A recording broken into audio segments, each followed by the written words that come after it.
Hey everyone, this is Mr. Everything, and this video is about how to fix a PS2 that the disc isn't spinning. And as usual, I hate when everything's all black because I can't capture on camera very well. But this isn't so much a laser problem. It's just the game doesn't spin. I bought this PlayStation like 5 years ago. This is the Slim. It worked fine when I got it, but it wasn't baby like the one I originally had, which I should have kept. But it worked fine. I rarely played it for the last, I might have played it like once a year ago. I recently bought a new game for it. Never even moved it, it just sat there. And it wouldn't do anything. It booted up.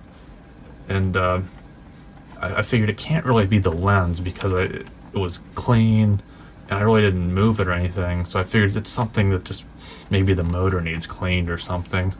And I did some research, and this did fix it for me. And I did make a mistake, so I'm going to show how to improve it or mod it as well, because you're doing this all at the same time. So I know for people that want videos to be really snappy, I kind of had to give an explanation, but this is really easy to get into. Let's see, there's 6 screws. I have them in a bag here. They have these little plastic, I'm fumbling around here like an idiot. There's 2 rubber ones that go on the outer corners. These 2 are glued on, they don't come off. Those aren't screws behind those. And then there's 4 little plastic ones. Or actually, what? Yeah, there's 4. And then just those. And then there's also this little metal piece that it's just a bracket that slides in there for the vertical stand. It would help to have a set. This was super cheap. These are really crappy cheap screwdrivers, but you will need a small screwdriver, a flathead, to pry those off. They come off really easily. And then you'll need a Phillips head. I think this is the biggest thing. You can use a size down. This is really easy to do. If it doesn't open, it's because your warranty sticker here hasn't been cut, so you just get a razor blade and you can do a nice clean cut. Obviously, PlayStation doesn't even, or Sony doesn't even support these anymore, so there's no warranty. And then it just lifts off. This side comes off pretty easy, but this side, it's not going to break, but you have to use some force because you don't want to be too rough, and you'll hear that it sounds bad, but it's just, I've done this several times and nothing's cracked. And then you'll notice this little board sometimes pops out. It just kind of lines up. It should fall in there and then not move around anymore. So one of the first things I did, which mine wasn't even that dirty, is I just dusted this little spindle and got a little oil on a Q-tip and just dabbed it in. You don't really want to spray it and get it on the board, but it moved. Again, you don't want to touch the lens either, really. Moved just fine, and it was spinning if I put some pressure. So I did some research, and basically I found it for the modding. And let me go ahead and zoom in here some. To mod these, which I really didn't need that, but basically what you do is there's a little sensor right here, and it just sticks up. And if you push it in, and there's another one over here. But this one is the easiest. You don't have to take this off. You can just jam a little tissue or something in it and it'll hold it down. But this one I don't think was causing me the trouble. But I really couldn't fit tape here because there's just not enough unless you want to wrap it around the board, which I really didn't want to do. So I just put a drop of super glue on it, and I wouldn't recommend doing that. But if you want to, then you have to use your little screwdriver to kind of hold it down while the glue hardens. But I would either jam some tissue, because when this is open, it'll just pop and you can stuff it that way. But I don't think that one was the problem. The one that was the problem is this. There's a little sensor that'll be right there, and this is actually what it was, part of it anyway, that hasn't been destroyed. And there'd be a little switch, a little lever that sticks up, and it needs to be pushed down. And you can operate this, I wouldn't touch any of the components obviously, you can have this plugged in and you can test it. Again, you'll want to modify this first, push it down or tape it or something. And then I could hold this, but you have to be careful. I could hold that and the game would start to spin, so I knew everything worked. It was just a problem with this right here. And again, to get tape around this is like really hard if you want to do it clean. I really didn't want to put tape on the board in case it would melt or something.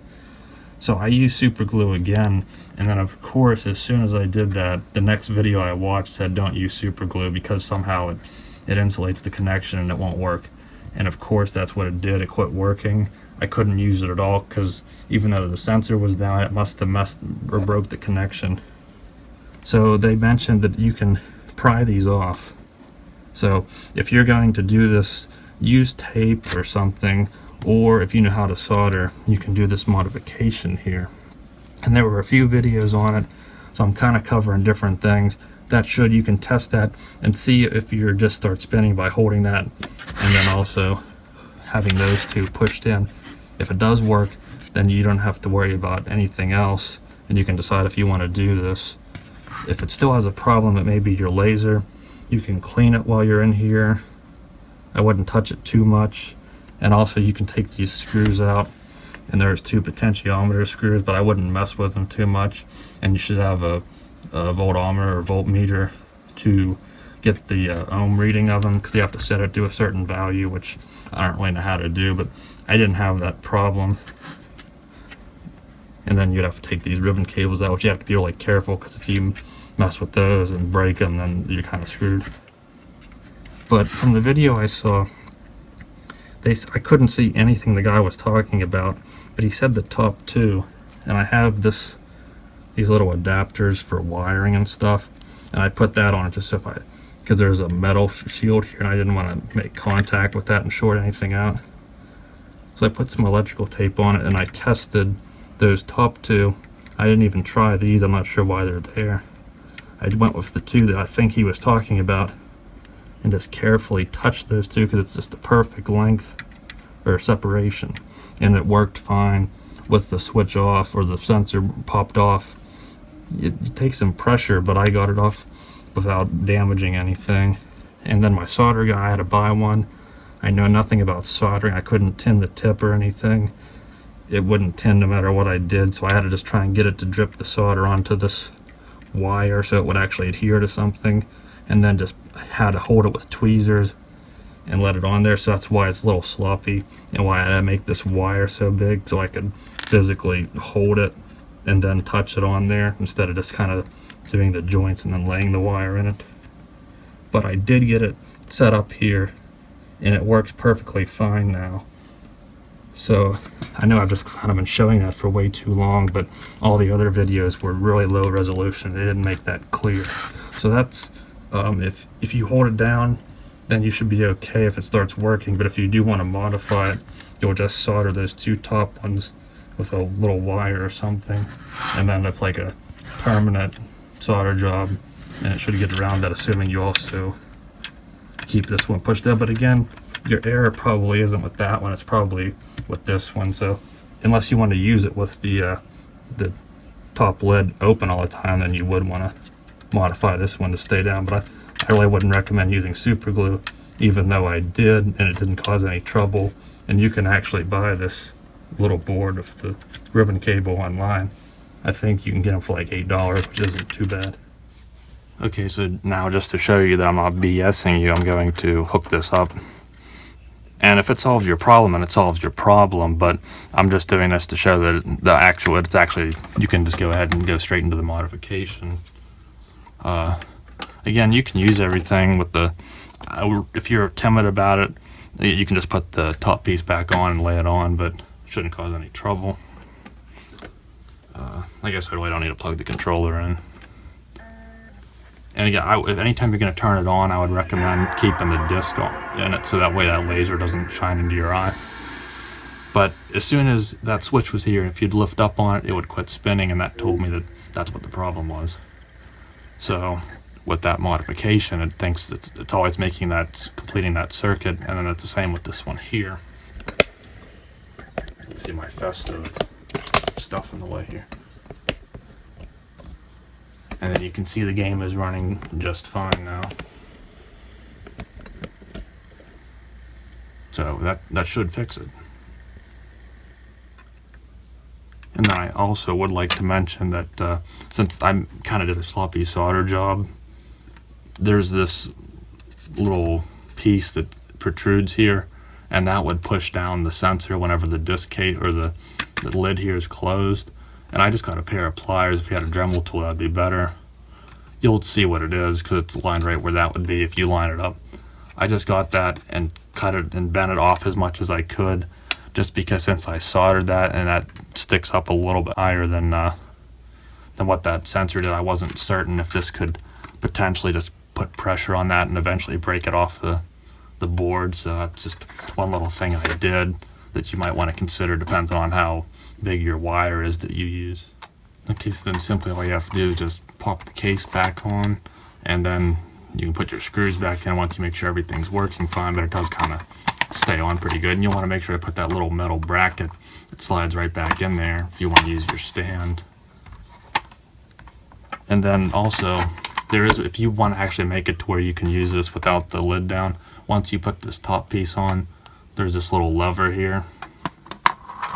And the game, when the lid's down, it'll push it this way.